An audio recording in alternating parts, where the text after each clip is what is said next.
It's your boy RD. So today I'm making my Babish Ball entry. So spice rubs, mainly paprika and some other stuff, and then this pork shoulder butt thing, whatever you want to call it. So I'm slicing this half because I'm not wasting this whole thing, and I'm just cutting it very awkwardly on this plate because I put it on this plate not thinking about how I was going to cut this. So now that I got the piece I want to cook with, I'm putting the spice rub on there, just patting it on there. Make sure you get all that good stuff everywhere. It's very important. Anyways, you heat your Dutch oven on high, put the vegetable oil in, and now I started peeling the garlic and smashing it. There we go. Ooh, that was good ones. Garlic flew out. Alright, smash it again and put it into the hot pan.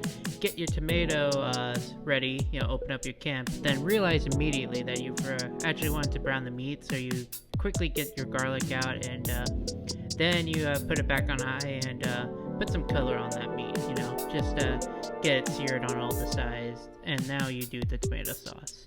And bring that up to a boil, throw your meat back in there, and we're just going to let that braise in there.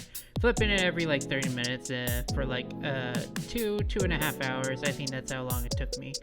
So now it's the Spag-ball. So I forgot to record this part, so text representation of that to just help make the pasta sticky. So now you add the Parmesan cheese while it's still hot and to just let it melt onto the pasta, hopefully making it extra sticky.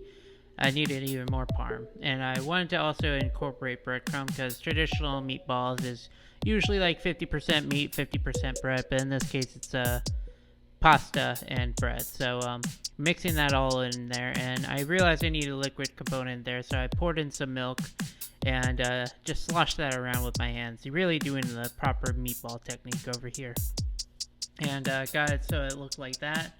Hey, doesn't that look delicious, ladies and gentlemen? And just form it into balls with your hand like a real meatball, but in spaghetti form, and put that on a tray in the oven. I think I had it on 450.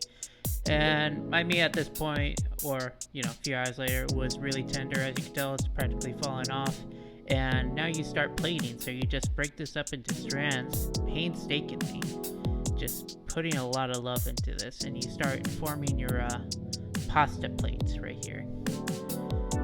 And imagine taking your pasta, just plopping it on a plate, and doing that for 2 hours. That's essentially what I did. And then I blended the sauce together and poured that all on top of there.